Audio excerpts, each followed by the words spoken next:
आम आदमी पार्टी के वरिष्ठ नेता, राज्यसभा में सांसद, अरविंद केजरीवाल के सियासी क्रांतिकारी नेता, सड़क से लेकर सदन तक आक्रामक ढंग से, पुरजोर ढंग से सरकार की घेराबंदी करने वाले संजय सिंह जी हमारे साथ मौजूद हैं। स्वागत है आपका मंच पर। बहुत धन्यवाद और आपके दर्शकों को मेरा नमस्कार। जी, बहुत सारे मुद्दे हैं संजय सिंह जी जिन पर आपसे बात होगी, लेकिन शुरुआत जो हमने लिया है, आज का जो हमारा बिंदु रहेगा, पहलू रहेगा कि दिल्ली की आबो हवा क्या कहती है, क्योंकि राजधानी दिल्ली में आप हैं, दिल्ली में हम हैं और अभी बाहर से अंदर आप आए हैं। क्या कहा है हवा ने, सांस लेने के काबिल है?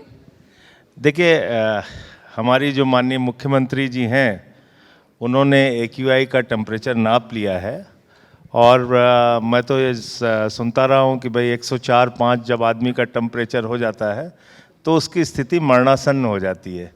यहाँ तो टेम्परेचर 900 से भी ज़्यादा पार हो गया, तो दिल्ली की हालत क्या होगी आप समझ लीजिए।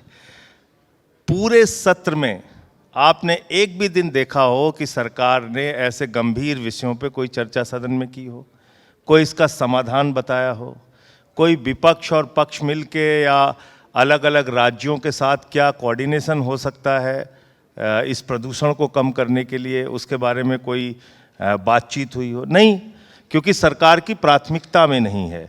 दिल्ली जहाँ पर देश के प्रधानमंत्री रहते हैं, राष्ट्रपति रहते हैं, तमाम एम्बेसीज़ हैं यहाँ पे, दिल्ली जहाँ पे सारे सांसद और मंत्री रहते हैं, और दिल्ली जहाँ पे करोड़ों की संख्या में झुग्गियों में अनऑथराइज कॉलोनीज़ के अंदर लोग रहते हैं, तो उनकी ज़िंदगी से कोई लेना देना नहीं, कोई मतलब नहीं। और आज 18 घंटे काम करके प्रधानमंत्री जी ने और रेखा गुप्ता जी ने दिल्ली को एक स्थान पे नंबर 1 पे पहुंचा दिया है। दुनिया का सबसे प्रदूषित शहर आज की तारीख में दिल्ली है। तो मुझे लगता है कि ये ऐसा मुद्दा है जिस पे कि संवेदनशीलता के साथ पक्ष विपक्ष और राज्य सरकारों से मिलकर बातचीत करके इसका समाधान खोजने की जरूरत है। आप लोग विरासत में बीजेपी को कैसे दिल्ली देकर गए थे? आप अगर विरासत में आप लोग बीजेपी को कैसे दिल्ली सौंप कर गए थे? आप लोग खुद मानते थे देखिए, गैस टेंडर हो गई है विरासत में, जहां दिल्ली के बाद पंजाब की बात आप करिए, पंजाब में हम जहां आए सत्ता में, वहां तो हमने 90% पराली जलाने की घटनाओं को कम कर दिया। हमारा जो काम था हमने वो किया। दिल्ली में भी जब थे हम, जब प्रदूषण बढ़ा तो केजरीवाल साहब ने वो ऑड इवन, चाहे उसकी जितनी आलोचना चर्चा आप करते रहिए उसके ऊपर, लेकिन वो एक सफल स्कीम दिल्ली के अंदर उन परिस्थितियों में लागू की। अब यहाँ तो क्या है, यहाँ तो प्रदूषण बढ़ रहा है, पटाखा दगाओ, पटाखा खूब दगाओ, तभी आप धार्मिक सिद्ध होगे। अपने बच्चे को आप जितना प्रदूषण में झोंक सकते हैं झोंकिए।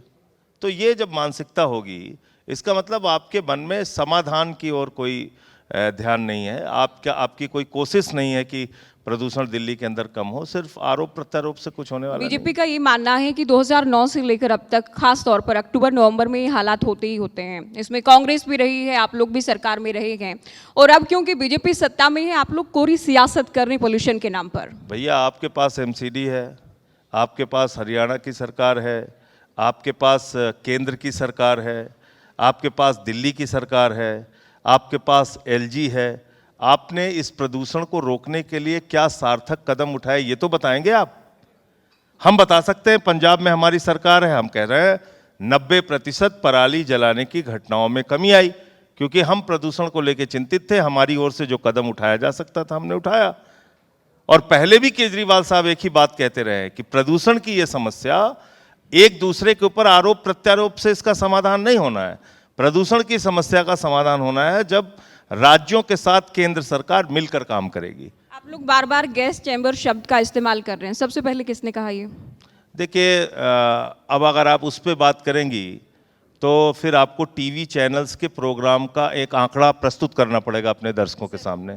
जब अरविंद केजरीवाल जी दिल्ली के मुख्यमंत्री थे तो इतने कार्यक्रम, इतने शो, इतने डिबेट, इतनी आलोचना, ऐसा मालूम पड़ रहा था कि दिल्ली वालों को तो जान से मार देना चाहते हैं केजरीवाल जी। इतना बड़ा विलियन, इंडिया न्यूज़ का मैं संजय सिंह, नहीं, मैं आपके चैनल की बात नहीं कर रहा हूं। फिर भी बता देती हूँ, जनता से जुड़े हर एक मुद्दे को मजबूती से उठाते हैं। मैं किसी विशेष चैनल, आप सही कह रहे हैं, आपने शुरुआत में मैं विशेष चैनल की बात नहीं कर रहा हूं, मैं आपको ओवरऑल कह रहा हूं। आप आंकड़ा प्रस्तुत कीजिए कि सारे टीवी चैनल्स ने उस समय अरविंद केजरीवाल को किस तरह से टारगेट किया और किस तरह से डिबेट कराई और किस तरीके से प्रदूषण को सिर्फ और सिर्फ केजरीवाल उसके लिए जिम्मेदार है ऐसा आरोपित करने का काम किया। वो सच पूरे देश और दिल्ली के सामने आना चाहिए। लेकिन आज की तारीख में जिम्मेदार नहीं हो सकता, आज की तारीख में लेकिन आप ये बताइए संजय सिंह जी, पंजाब की तो पराली की आज आप की बात करते तारीख में हैं। उसको लेके माफ कीजिएगा टीवी चैनल्स की भी कितनी चिंता है, नहीं दिखती जितनी केजरीवाल जी के समय में हमें तो दिखती थी। चिंता है, हम खुद राजधानी दिल्ली में हैं, तो अच्छी बात हम भी है। उसी हवा में सांस ले रहे हैं, आप भी उसी में ले रहे हैं। बिल्कुल, मैं देश तो के पीएम ये भी कह रहा उसी हूँ, में ये सांस सबकी ले रहे हैं, चिंता अरविंद होनी चाहिए। केजरीवाल, उनका परिवार भी ये सांस ले रहा सबकी है। चिंता होनी चाहिए, लेकिन एक्यूआई मीटर पे पानी छिड़का के उस चिंता को आप कम नहीं कर सकते हैं। अच्छा, आपके कुछ सुझाव हैं, क्योंकि पराली वाली बात तो ठीक है पंजाब और हरियाणा पर लागू हो जाएगी। हरियाणा की सरकार भी कहती है कि हमने पराली पर पूरा कंट्रोल कर लिया है। दिल्ली की जब बात आती है, आप लोग भी सरकार में रहे, कोई ऐसे सुझाव जो काम आप लोग कर रहे थे लेकिन बीजेपी ने उन कामों को रोका, उन कामों के रोकने के चलते पोल्यूशन बढ़ गया दिल्ली में? देखिए, सबसे पहली जरूरत इस बात की है कि राज्य सरकार और केंद्र सरकार मिलके एक अस्थाई नीति इसके लिए बनाए। हर साल इसी महीने में बार बार प्रदूषण की समस्या पे चर्चा करना और भूल जाना, ये जो सरकारों की आदत हो गई है, इससे समाधान नहीं निकलेगा। मैं फिर दोहरा रहा हूँ, आपको लगेगा कि मैं बार बार अपने राज्य सरकार की बात कर रहा हूँ। हमने इस ओर चिंता दिखाई और इसलिए आज पंजाब में पराली जलाने की घटनाओं में कमी आई।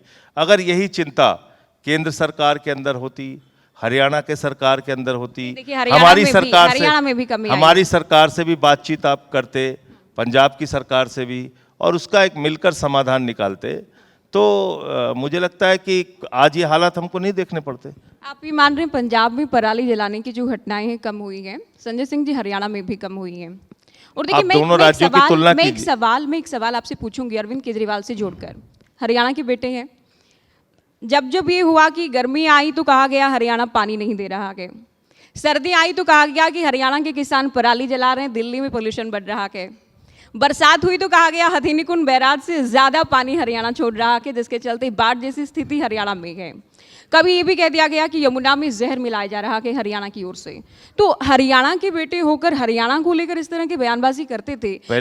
बीजेपी ने ये जरूर कहा कि हरियाणा के बेटे होकर हरियाणा के साथ इस तरह की बातें करना, तो हरियाणा को विलेन बनाने का प्रयास। पहली बात, हरियाणा के बहादुर लोगों को, हरियाणा के बहादुरी के इतिहास को, हरियाणा के वीरता के इतिहास को हरियाणा की निकम्मी सरकार से आप तुलना मत कीजिए।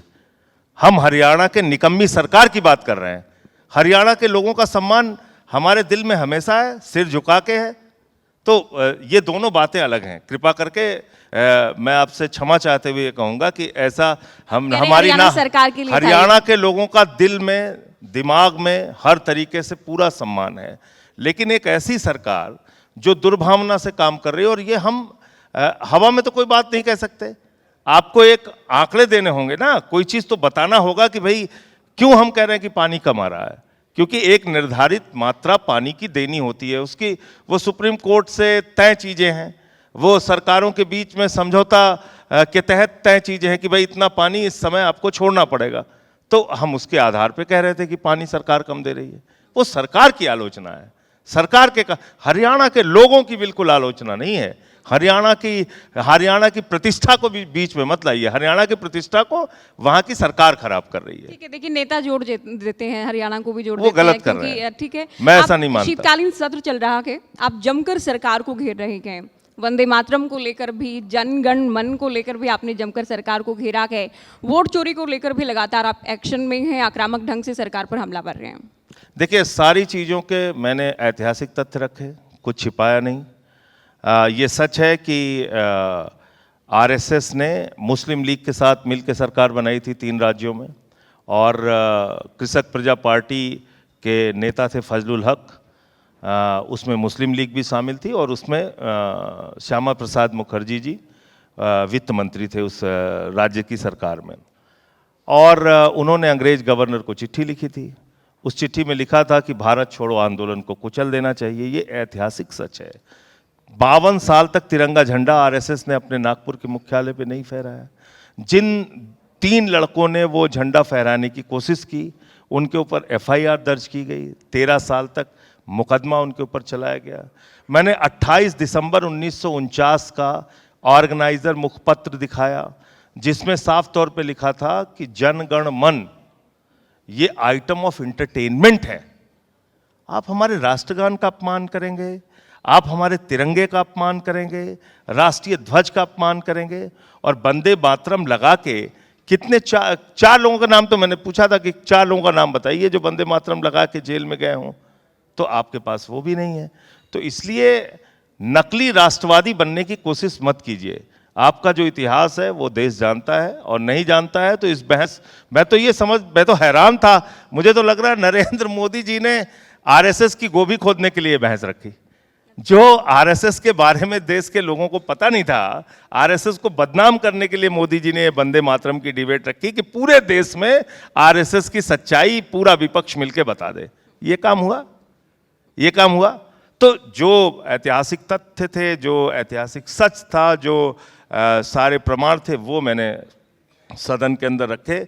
भारत छोड़ो आंदोलन का विरोध किया, तिरंगे का विरोध किया, राष्ट्रगान का विरोध किया, और मुस्लिम लीग की जिन्ना के साथ सरकार बनाई। वो कांग्रेस को लेकर कहते हैं, जवाहरलाल नेहरू को लेकर कहते हैं वंदे मातरम के टुकड़े कर दिए गए। ये तमाम तरह की बातें इस बार के सत्र में हम देख रहे हैं। मैं तो उम्मीद कर रहा था कि इस बार सदन के अंदर हम लोग चर्चा करेंगे कि ट्रंप ने भारत के ऊपर टैरिफ क्यों बढ़ाया, मैक्सिको जैसे देश ने 50% टैरिफ लगा दी हिंदुस्तान पे। मैं तो उम्मीद कर रहा था कि हम चर्चा करेंगे कि 20 लाख लोग प्रदूषण से इस देश के अंदर हर साल मर जाते हैं, उसको दूर करने के लिए कैसे काम करेंगे।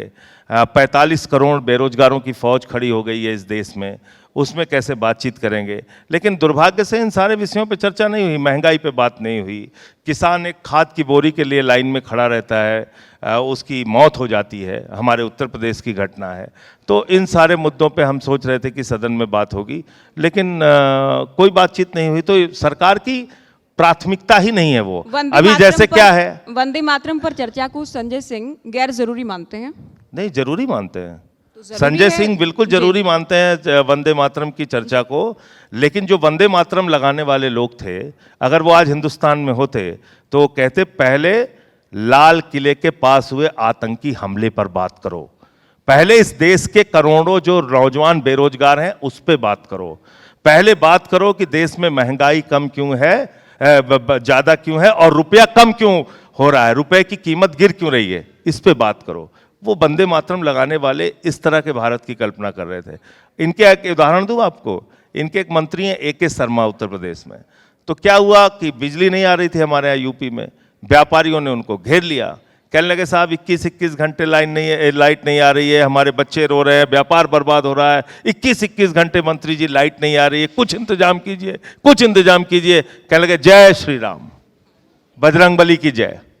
तो क्या आपको भगवान श्री राम ने कहा है कि आप इतने नाकारा हो जाइए, इतने नाकारा हो जाइए कि बिजली ना दीजिए लोगों को? बीजेपी की पिच पर आप लोगों ने भी जाने का प्रयास किया था, उसमें सुंदरकांड के पाठ की बात करें, हनुमान चालीसा की बात करें, लेकिन आप लोग हारे। क्या आप लोगों को ऐसा फीडबैक था ग्राउंड पर, भनक थी ऐसी? देखिए, कि इस बार जनता आप लोगों को सत्ता से बाहर का रास्ता दिखाने वाली है। ऐसा है कि हमारी सरकार को किस तरह से डिस्टर्ब किया गया आपसे छिपा नहीं है।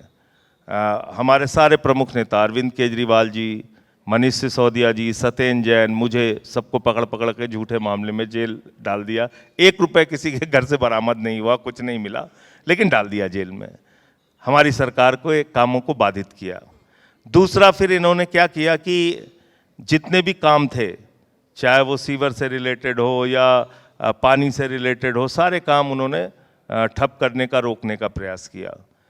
फिर उन्होंने क्या किया कि बहुत चालाकी से केजरीवाल साहब के जेल से बाहर आने से पहले ही उन्होंने विधानसभा वाइज वोट कटवाने का काम किया। और मैंने सारे प्रमाण, आपके चैनल पे स्टोरी भी चली होगी और आपको याद होगा कि देश के सामने रखे थे। मंत्रियों के घरों में 42,000 वोट काटे गए, उनकी कॉन्स्टिट्यूंसी में 42,000 वोट काटे गए और 4,000 वोट से वो हार गए। वाली बातें, आप लोग हारे हैं तभी ये हुआ है, ये हराने के लिए हुआ है? उसके पहले हो गया था ना, बिल्कुल लिखित में शिकायत दी है। उसके पहले शिकायत दी है। विधानसभा वार जिस तरह से बीजेपी के लोगों ने वोट कटवाने के लिए, वोट बढ़वाने के लिए घपला किया है, उसकी शिकायत दी है। एक एक चीज एक रिटर्न मेरे में है। अहम सवाल अभी बचते हैं। आपने कहा कि हमारे बड़े नेताओं को जेल में डाल दिया गया। अब भी आप कई बार कहते हैं कि मुझे 3 घंटे के लिए ईडी सीबीआई दे दी जाए, ये सब के सब बाहर नहीं मिलेंगे, तो आपको देखिए डर ऐसा नहीं है, लगता है? ऐसा है, डर के क्या करेंगे और क्या कर लेंगे? ये मुकदमा लिख लिया, नहीं, जेल जब में आपको डाल लगता लिया। है कि इरादतन हो रहा है सब कुछ, फिर इस तरह की इरादतन बयानबाजी ही आप हो करते रहा है। देखिए इरादतन ही हो रहा है, तो इसलिए मुझे लगता है समय मेरा समाप्त हो गया। नहीं संजय सिंह जी, अभी आप चर्चा हम आपसे कर रहे हैं। दूसरा, आपने कहा बड़े नेताओं को जेल में भेजा। ये जो करप्शन के खिलाफ लड़ाई लड़ते लड़ते आप लोग सत्ता के रास्ते पर पहुंचे थे, उसके बाद एक नैरेटिव इस तरह का तो हुआ कि आप लोग इसी के जंजाल में फंस गए। उसका नुकसान हुआ दिल्ली में आप लोगों को? देखिए नैरेटिव जाहिर सी बात एक है, संदेश मीडिया ने गया। हमारे खिलाफ बनाया, बीजेपी ने हमारे खिलाफ बनाया, निश्चित रूप से हमारे खिलाफ जांच एजेंसियों का खुलकर दुरुपयोग किया गया। तो ये हुआ, इसमें कहीं कोई छिपी हुई बात नहीं है। लेकिन निकला क्या? किसी के घर से भी कुछ बरामद हुआ तो आप बताइए, किसी के घर से कुछ मिला हो आज तक तो बताइए। तो आरोपित करने के लिए तो किसी को भी आप आरोपित करके झूठे मामले में डाल के जेल में डाल देखिए, दीजिए। हमने तो सभी को मंच दिया है, उसमें सत्ता पक्ष की बात हो, विपक्ष की बात हो। पंजाब में चुनाव करीब हैं, वहाँ किस तरह का माहौल आप देख रहे हैं? और लोगों में विपक्ष के लोग ही कह लीजिए, आपके विरोधी लोगों की ही बात कर लीजिए, एक मैसेज ग्राउंड पर ये है कि अरविंद केजरीवाल ही तो सुपर सीएम नहीं है वहाँ पर। देखिए ये आज की तारीख में आम आदमी पार्टी एक राष्ट्रीय दल है। उसके नेता कौन है? अरविंद केजरीवाल जी हैं।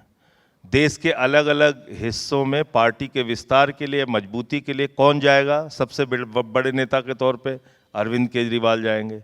चाहे गोवा हो, गुजरात हो, पंजाब हो, तो वो जा रहे हैं। इसमें इनको क्या प्रॉब्लम है? इनको प्रॉब्लम जानती हैं क्या है? इनको प्रॉब्लम ये है कि जाना बंद कर दें, जिससे ये खुराफात अपनी कर सकें। तो उनके खुराफात पे अंकुश लगती है, उनके जो और तौर तरीके हैं उस पर अंकुश लगती है, इसलिए अरविंद केजरीवाल को टारगेट करते हैं। पंजाब का, अरे भाई पंजाब भारत का हिस्सा है। पंजाब में हमारी पार्टी को 95 सीट मिली है। पंजाब में अरविंद केजरीवाल जी लगातार चुनाव के पहले भी और उसके बाद भी काम करते रहे हैं, जाते रहे हैं। तो इसमें समस्या क्या है? मुझे समझ में नहीं आता। चलिए, बहुत शुक्रिया, आप मंच पर आए, आपने Thank you समय very much. निकाला। Thank you. शुभकामनाएं भी आपको पंजाब चुनाव के लिए। साथ ही इसी तरह से मजबूती से आप सदन में आवाज उठाते रहें। बहुत शुक्रिया। बहुत बहुत शुक्रिया संजय सिंह जी आपका। संजय सिंह जी अपने बेबाक अंदाज में और बड़े ही प्रखर वक्ता हैं। बहुत ही शुक्रिया कि आज आप आए इंडिया न्यूज़ मंच में। ज्योति, आपका भी शुक्रिया अदा करता हूं।